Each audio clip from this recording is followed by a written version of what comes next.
March 7th Finance and Planning Committee meeting will now come to order. We are convened as of 5:30 p.m. Mountain Standard Time, and I would respectfully ask everyone attending this meeting to mute yourself unless you're recognized to speak. And for those in attendance who are interested in the Performance Committee, please be advised that the Performance Committee meeting will come to order after this committee adjourns and we have a short break. For the sake of the record, my name is Doug Tisdale, and I serve as the chair of the RTD Finance and Planning Committee. We thank you all for joining us this evening. Please note that for the time being, the committee meetings of the RTD Board of Directors will still be held remotely via Zoom and will be audio and video recorded. The meeting recordings, along with the unofficial minutes that we have of these meetings, will be posted as soon as practicable on the board's website.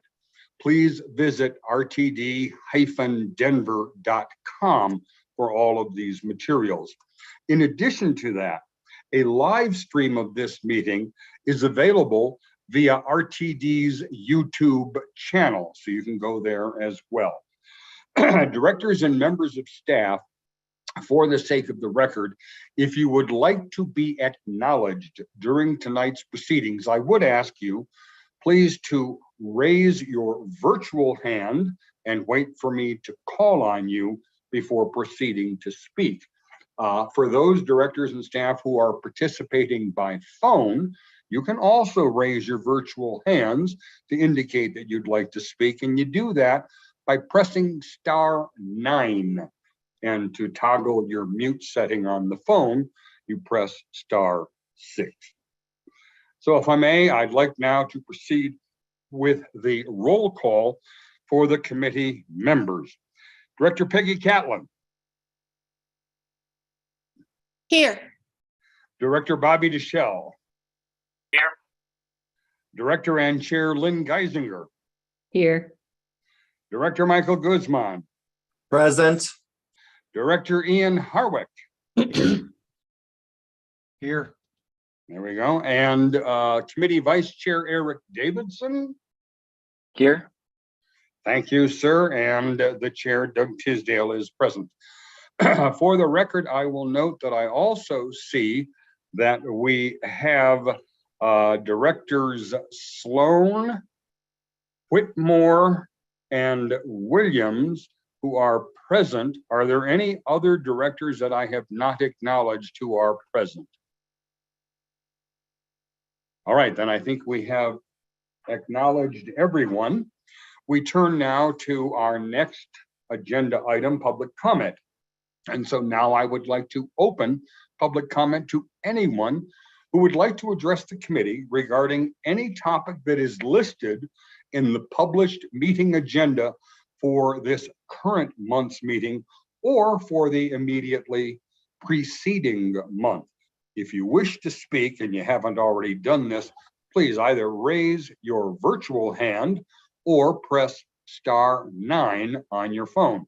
Staff will unmute you when it is your turn to speak. And if you are dialed in, please remember, press *6 to toggle your mute settings. Please also bear in mind that by participating in this process, you are being recorded.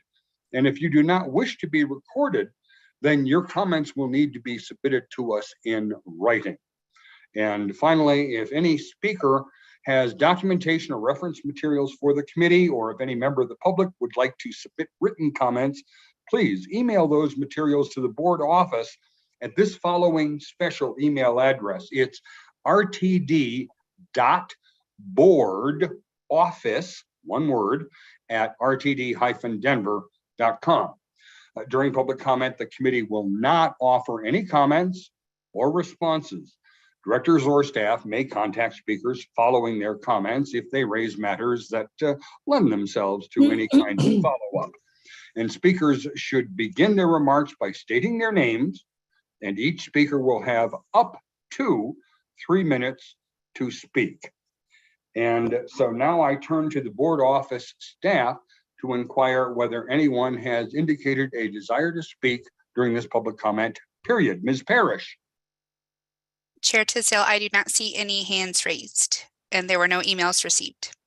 All right, no hands raised, no emails received. We'll pause just in case there's someone online who is slow and would like to raise their hand somehow. I hear nothing. So with no participants in the queue, we will close the public comment period at this time. Then the third item on our agenda is information from external entities. The chair is not aware of any information being presented to us from external entities this month. Ms. Parrish, since I wrote that comment, have any bits of information come in from external entities? No, sir. Thank you very much, ma'am. Our next item is recommended actions. There is one recommended action on the agenda this evening. That action is the system-wide fair study and equity analysis contract amendment.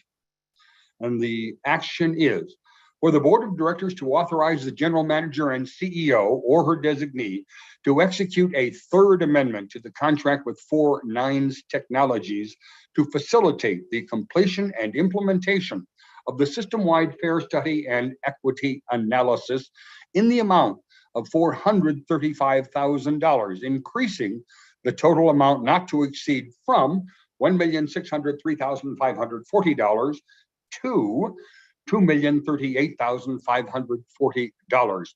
Do we have a motion? So moved, Director Deschel. Director Deschel has moved. Is there a second? I'll second. And that's Director Catlin. So I have Deschel and Catlin.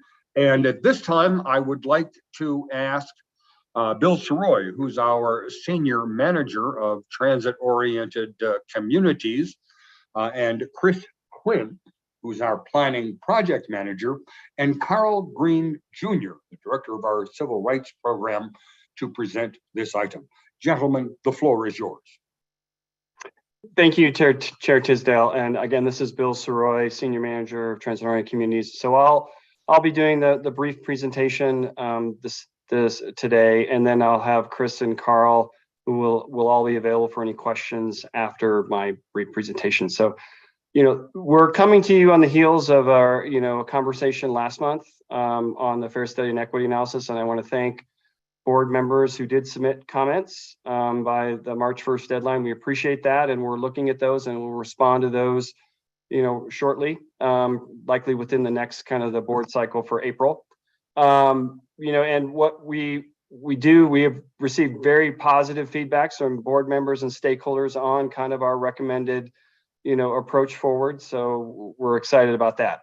And then for tonight, again, like Chair Tisdale said, we're here to request funds in the amount of $435,000 to be added to the contract with 4Nines Technologies, who is our consultant for the fair study and equity analysis. And there are a few reasons for this request.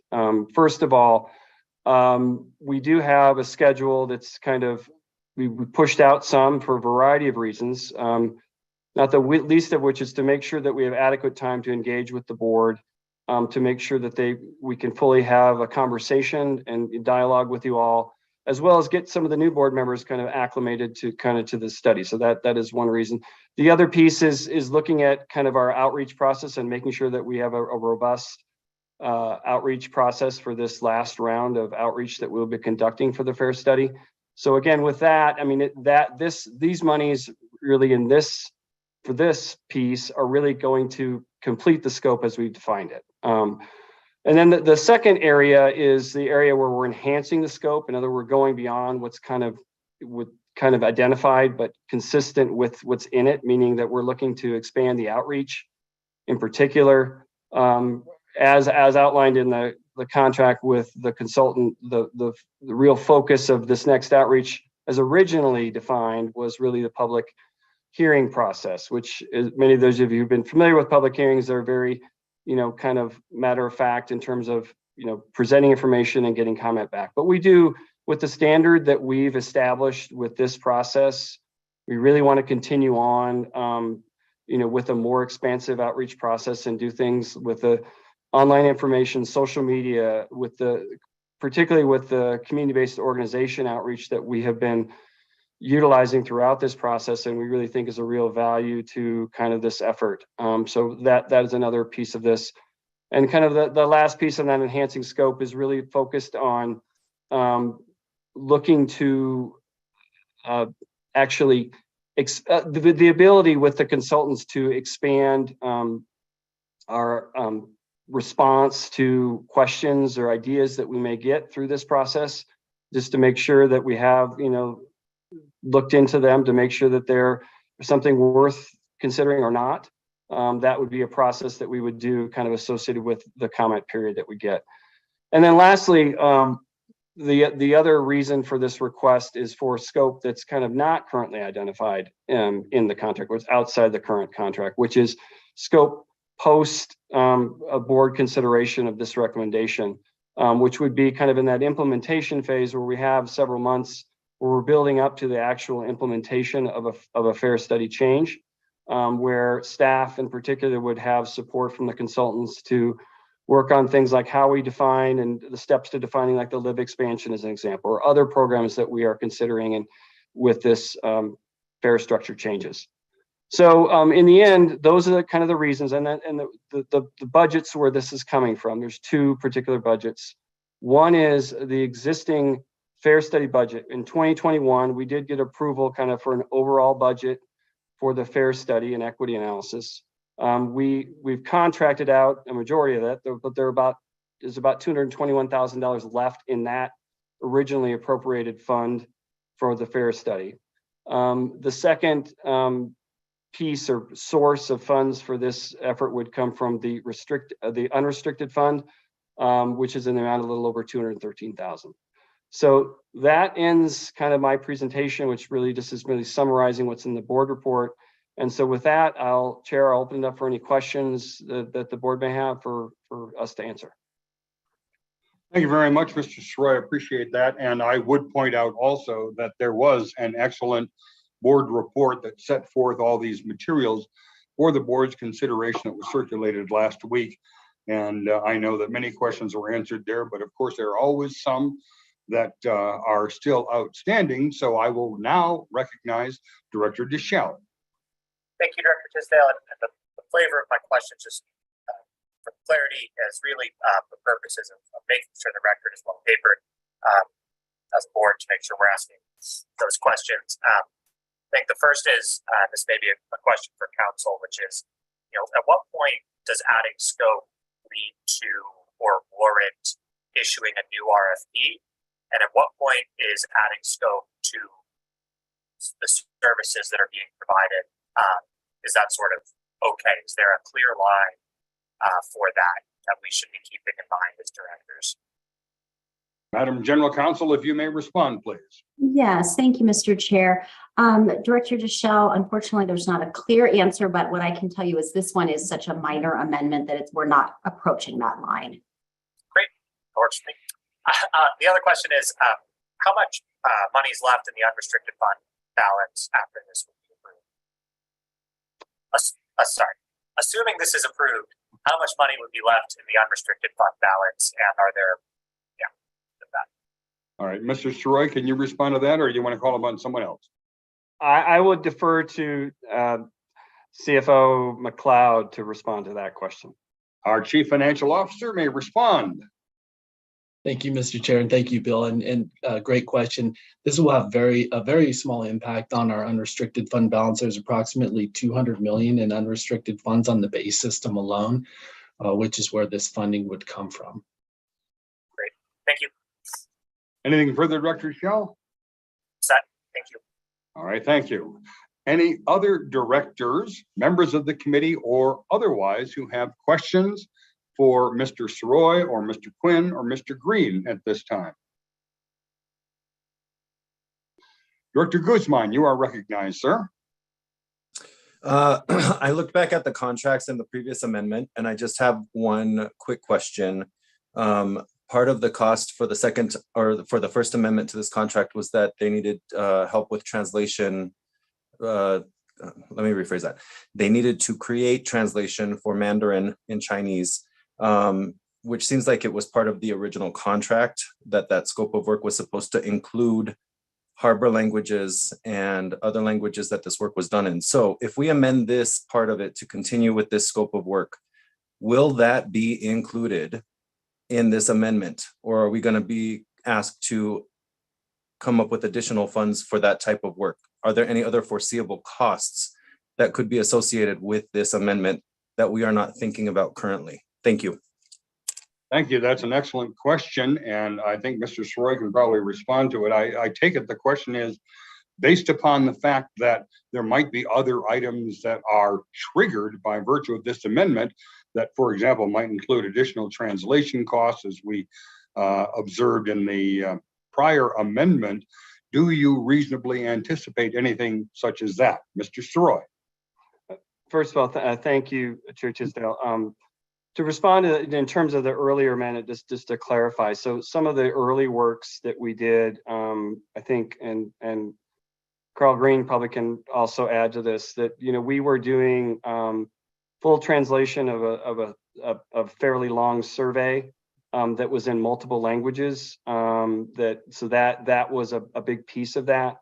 What we've kind of transitioned to focus on making those harbor languages available and accessible, but not necessarily always doing the translation to Mandarin. And I think there were a few other languages that I know Carl could probably speak to. But I think the one thing I will say about this contract amendment, I have confirmed it with the consultants, is that this would be the last contract amendment. We would not be coming back to you for any more. This is kind of one, and we want to do it in one fell swoop. So that is the expectation. All right, thank you very much. Director Guzman, any follow-up based upon the response by Mr. Soroy? Thank you. I just want to share my appreciation that you are doing that work and have that foresight. I appreciate it very much. That's all. Thanks. Thank you, Director. Are there any other directors, members of the committee or otherwise, who have questions regarding this recommended action at this time? I will pause. Seeing no hands and hearing no responses, I take it then that we have exhausted the questions that the directors have regarding this recommended action. So I will now ask whether, as to the recommended action, with a motion by Director Deschel and a second by Director Catlin, are there any no votes on this matter?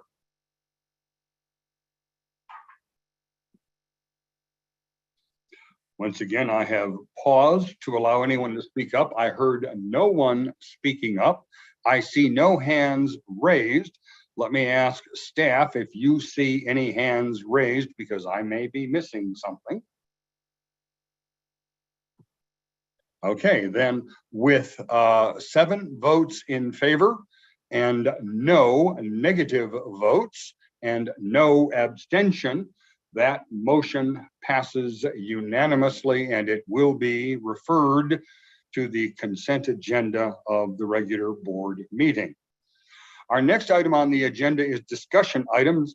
There are no discussion items that we have listed on the agenda this evening. If a director has a matter, we'll bring that up in other matters. But just for the sake of the record, we had no discussion items that were formally listed. So we turn to the last item on our agenda, which is other matters. And this is an opportunity for any of the members of the committee or for other directors who are present in this committee meeting to raise another matter. Are there any other matters that directors wish to discuss at this time? Director Deschel, I see your hand and you are recognized, sir. Thank you. I would just quickly note that we are still finalizing the next meeting of the audit committee. Well, I recognize this is not the audit committee. The work of the finance committee is pretty tied to audit. That next meeting is tentatively scheduled to be finalized March 14th, 1 p.m. Mountain Time. Should also come out in your 2-week calendar in other places as well, but since we're all here together, let everyone know. Thank you for sharing that with us, Director Shell. We appreciate it. Director Chair Geisinger, you are recognized. Thank you, Mr. Chair. Just a quick reminder that we have our meeting staff has put together a program for our local elected officials at 7:30 a.m. tomorrow morning, and hope as many of you as possible can be there. Thanks. Thank you very much. And I think we even received a reminder from staff regarding that as well. It is, for the sake of the record and everyone who's curious, it is a virtual meeting. So it may be at 7:30, but you don't have to go far. So please, if you haven't already advised Michael Davies that you will be participating, please do so. Any other matters from any other directors? The chair will note as an other matter, simply to say that you may have noticed that this meeting is actually out of the regular cadence of our meetings. We ordinarily would have scheduled this meeting for next week on March the 14th, but because of the American Public Transportation Association Legislative Conference being held in Washington, D.C. next week, we moved this meeting forward. So we thank you all very much for your accommodation on that, for those of us who will be attending the Ledge Conference in Washington, D.C. Based upon my comments or time to think, are there any other matters from any other directors? Hearing none, let me advise that the next meeting date for the Finance and Planning Committee will be Tuesday, April 11, 2023. That's Tuesday, April 11. That puts us back into our regular meeting cadence of the second Tuesday of the month. And seeing no other discussion, no other hands raised, and not hearing any voices in opposition, then the chair will note that we stand adjourned as of 5:52 p.m. Mountain Standard Time. And we are going to take, may I suggest, with Director Davidson, Chair of the Performance Committee, with your consent, sir, may I suggest we take 5 minutes, and we'll call it 5:58, that we would reconvene local time, 5:58 p.m. Sure, that sounds good. All right, let us take 5 minutes, ladies and gentlemen, and we'll be back with the Performance Committee. Stay tuned. Thank you all for being here. Thank you, everyone. We'll convene the Performance Committee at 5:58 p.m.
Start in 1 minute.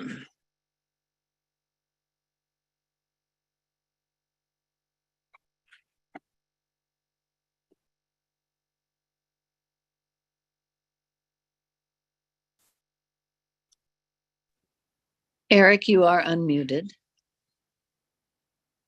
Thank you.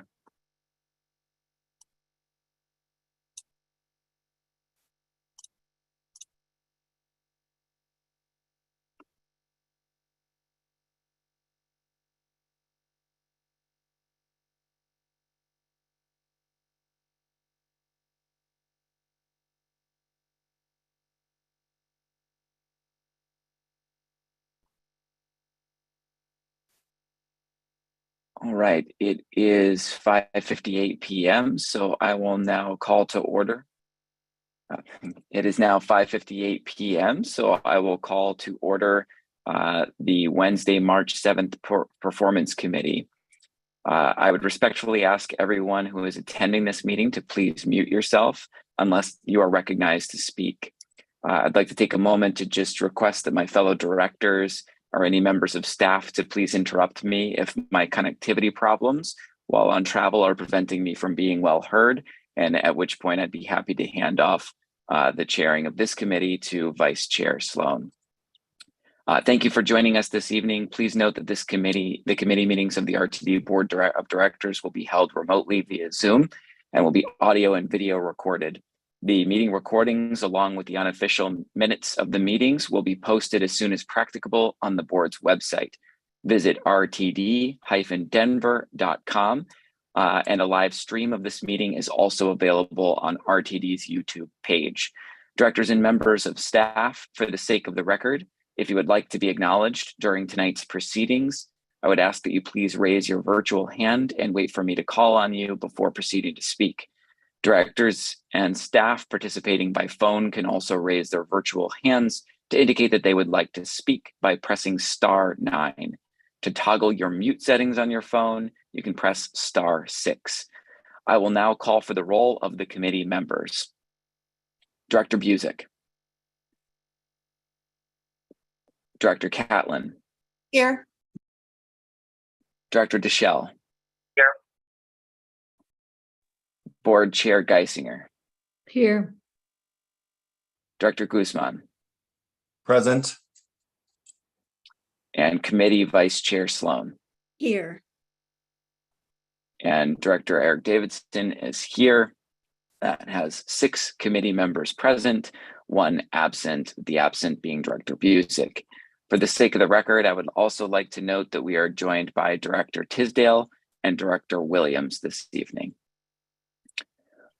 I'll now open up the public comment section to anyone who would like to address the committee regarding any topic listed in the published meeting agenda, as well as for the immediately preceding month. If you wish to speak and have not already done so, please either raise your virtual hand or press *9 on your phone. Staff will unmute you when it is your turn to speak. If you are dialed, you can press *6 to toggle your mute settings. Please bear in mind that by participating in this process, you are being recorded. If you do not wish to be recorded, then your comments will need to be submitted in writing. If any speaker has documentation or reference materials to submit to the committee, you may do so by emailing the board office at rtd.boardoffice@rtd-denver.com. During public comment, the committee will not offer any comments or responses. Directors or staff may contact speakers following their comments if the matters lend themselves to follow-up. Speakers should begin their remarks by stating their names, and each speaker will have 3 minutes. Ms. Parrish, do we have any speakers in the queue, or do we have any emailed comments received for this evening's meeting? There are no hands raised and no emails were received. Thank you, Ms. Parrish. With no participants in the queue and no email comments, we will close the public comment period at this time. This evening, we have no information from external entities, so we will move into our recommended action section. There is 1 recommended action on the agenda this evening. The action is the Community Value and Customer Excellence Survey's scope of work. This is requesting for the Board of Directors to approve the scope of work for the 2023 Community Value and Customer Excellence Surveys. Do we have a motion? So moved. Sloan. I heard Director Sloan, and a second. Second. And I Geisinger. heard a second from Director Geisinger.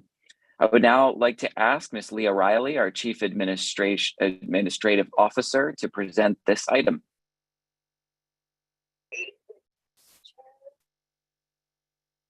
So good evening, Mr. Chair, members of the Performance Committee. I'm Leah Riley. I am the Chief Administrative Officer. And in the role that I occupy, I have the auspices of the purpose of this recommended action. Mr. Chair, Ms. Wright, yes, please. Yes, please go ahead. We can't hear you very well. That's so, okay. How about now? Is this better? Slightly, just, I guess, yeah. Seems like you're having some audio problems. Have background noise. Is that better? Think so. It's a little bit better. If you're, yeah, the closer you are is a little bit better. Okay. So again, sorry. I'll speak loudly and sorry you can't see me. I'm trying to be close to my microphone. So the purpose of the recommended action this evening is for the board's consideration of the scope of work for a consultant to conduct the 2023 Community Value and Customer Excellence Surveys. The responses to these surveys will be used to garner the agency's Net Promoter Scores, as well as community and customer attitudes, opinions, and perceptions regarding the metrics on the agency's quarterly scorecard. So to ensure consistency in data collection and reporting, the scope of work described in the recommended action includes requirements similar to those included in the 2021 and 2022 survey consultant solicitations pertaining to survey methodology, instrument design, execution, results analysis, and comprehensive reporting of responses for community members, as well as details for bus, rail, and paratransit customers. Some more details about the scope of work.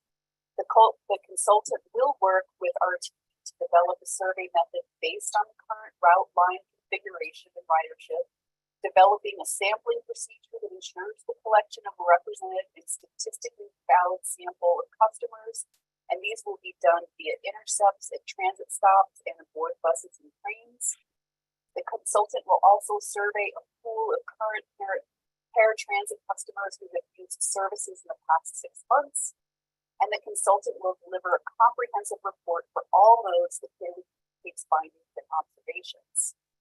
The surveys will be conducted in early September 2023, and it is anticipated the results will be presented to the board no later than November 2023, in time for this committee's evaluation of the general manager and CEO's 2023 performance.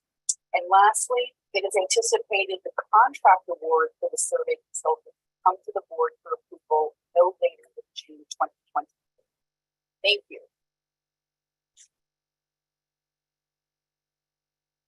Thank you very much, Ms. Riley. Much appreciated. I'm going to open up the floor to directors who have any questions. Again, please raise your virtual hands and I'll call on you in turn. I would like to just state that the reason we're getting together this evening was to bring the scope of work forward. I know that our previous performance committee meeting, we've had some discussion around improving processes and perhaps adjusting some of our metrics. So I just ask directors to bear in mind as we make comments that we're building the plane as we fly it a little bit. We want to continue the work that we're doing in this committee, gathering the information, having consistency of data while we continue our discussions around our other objectives with the performance committee. So I'll go ahead and go around and call for comments, starting with Chair Geisinger, please. Thank you, Chair. And thanks very much for the report, Ms. Riley. Just a couple of quick questions. Are there any material changes in this scope of work from the last one? No, they're not. This is largely similar to last year. The only difference that we would have in this year's scope of work from last year's is we are requiring intercept surveys for our customers. In last year, that was not a requirement. Okay, why is that? So there is last year, there's a, let's see, so to remain consistent and to capture as many riders as possible on the system, and you want to try to capture folks while they're using the system. Last year, we gave people QR codes or an online survey so they could leave, they could go home and fill out the survey whenever they wanted. There's also a propensity for people who have an axe to grind to respond to QR codes or online surveys rather than when you intercept somebody on the system. So it seems to be a proven methodology to allow for more balanced responses from the people that you're surveying. Good. I think that sounds like a good change. And when you change consultants, which putting out a new scope of work and going through the process is certainly possible, do you run the risk of losing consistency? And is there any way to avoid that? I don't believe so. The scope of work for 2021 and 2022 were very, very similar, as well as the data that was provided to the consultant to use to come up with their sampling methodology. And because this scope of work requires the approval of RTD for the sampling methodology, the distribution times, et cetera, we have the ability to ensure consistency through hands-on management of the consultant. Great. And do we, And I see, just one more quick question, if I might. Do we survey the same routes each time? So there's a requirement in the survey for this for 2022, and there was a requirement to have all routes covered. The same requirement will be made in 2023. Thanks so much. sorry to interrupt you, Chair. I saw that General Manager Johnson's hand went up and wondered if General Manager Johnson, if you had anything to add on one of the prior questions. Yes, thank you very kindly, Mr. Chair, and thank you, Ms. Riley and Chair Geisinger for your question. You did pose, Chair Geisinger, if there's a way, you talked about the consistency with the consultant, and there is a way. We could do a multi-year contract, so you could have a surveyor basically have a contract for 1 year with a couple of year options. You could do a 3-year contract and things of the like. So that's how you can ensure that there is consistency. But to the point that Ms. Riley raised, we're utilizing the same methodology, and her responses as it relates to intercepts are spot on, because we want to ensure that we are garnering the perceptions, attitudes, and opinions of those that are actually utilizing the system. So I just wanted to share that as another option if we did multi-year. Thank you.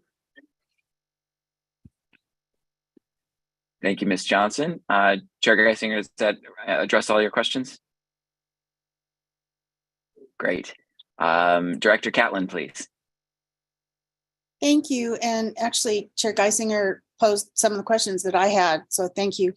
A couple of things. I remember that November seemed a little bit late for us to receive the results and to accordingly assess our general manager, CEO, and the agency. So I'm a little bit concerned about the November deadline and was hoping that we could perhaps push that up a bit.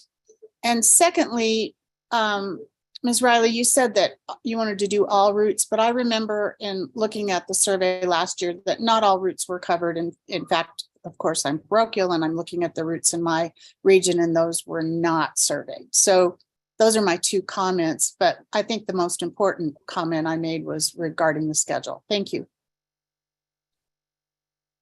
Thank you, Director Catlin. And I see that Ms. Johnson and Ms. Riley have their hands up. Ms. Johnson, would you like to start? Yes, if I may, I would like to speak as it relates to the performance of me and my capacity as the general manager and CEO. In the context of the board report, it said no later than November, recognizing we were trying to get forward to this committee because there is a solicitation process and we would have to put this out for 30 days. It's contingent upon engaging with consultants if we receive proposals and things of the like. So we should be in a position where it's before then, but wanted to ensure that we provided that information adequately.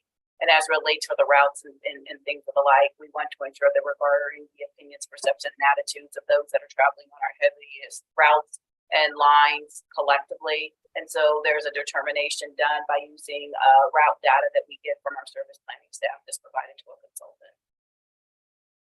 If I might, thank you regarding the schedule. And I just, the word all was kind of concerning to me. I'd say most routes would be appropriate.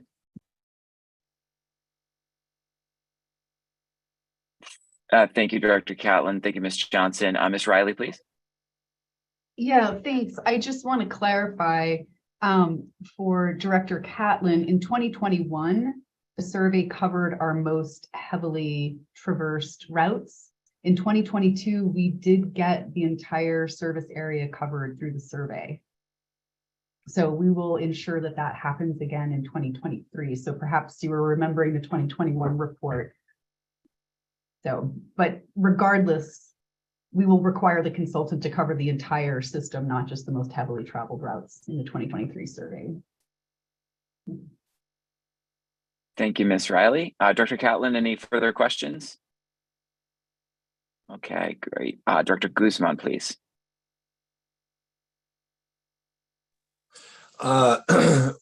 Is this scope of work also going to include a translation for those persons who do not speak English while they are doing these interceptive surveys? Or will there be another opportunity to engage with non-native English speaking persons who might have valuable input? Director Guzman, in the past, we've made the surveys available in both English and Spanish. Regarding other languages, I'd have to circle back with you on our options for conducting them in that manner. I would appreciate that. Thank you. Thank you, Ms. Riley. Thank you, Director Guzman. Does that answer your questions, Director Guzman? Thank you very much. Director Williams, thank you for joining the committee this evening. Please go ahead. Thank you, Chair. I'm a little late to the party, so I may ask a question that you all already know the answer to, but I have heard a lot of reference to consistency and looking at the wonderful work that our GM and CEO has done. There's not a lot of consistency in the world between what was going on in 2021 and what was going on in 2022 and what's going on today.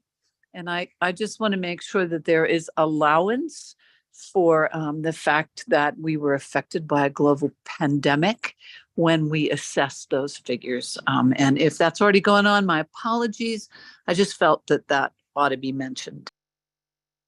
Director Williams, thank you for the comment.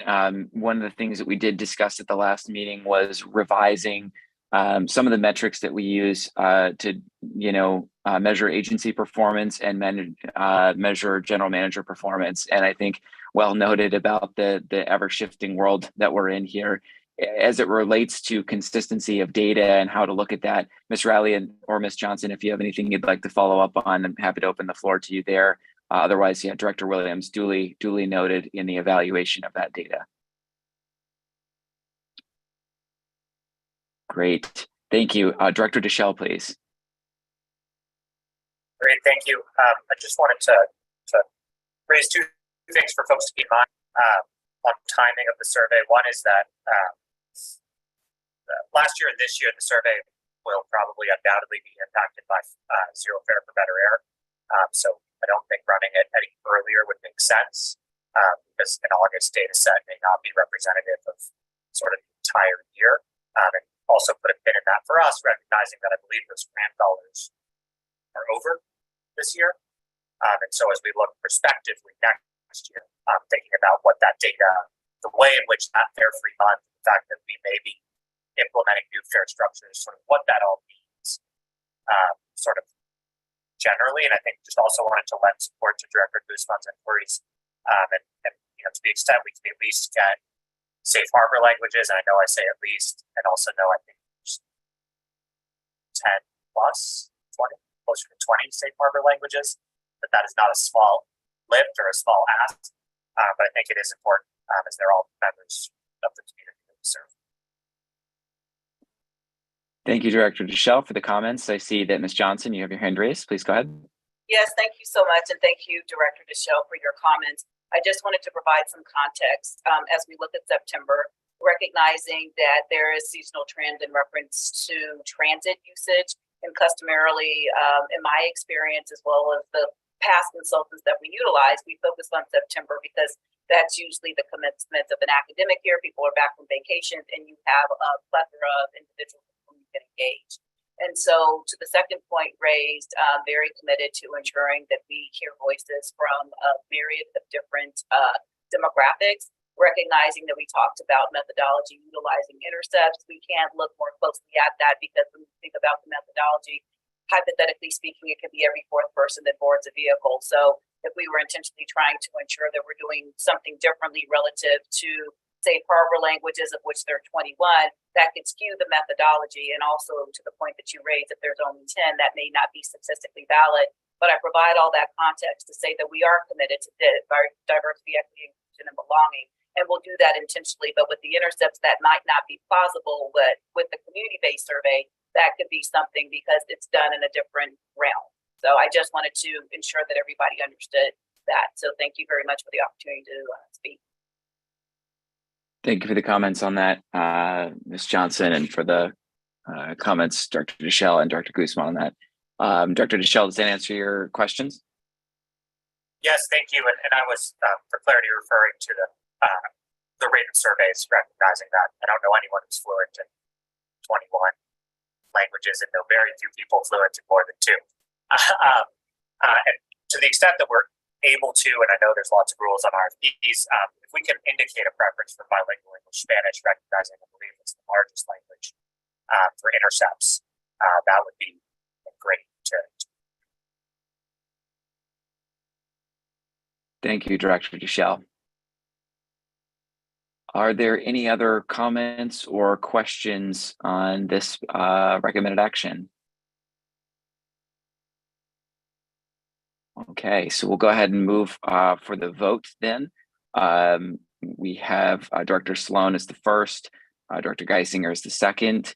Are there any no votes on this action? Seeing none, the motion will pass. The recommended action will pass with 6 ayes, 0 noes, and we do have 1 committee member absent. We're going to move into discussion items. There are no discussion items on the agenda this evening, so we'll move into other matters. Do any directors or committee members have other matters to bring before the committee this evening?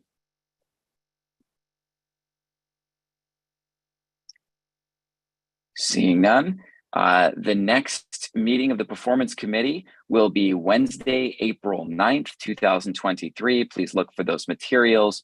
As we discussed, we will be meeting in April, May, and June to be revisiting some of the ways in which we're measuring agency performance.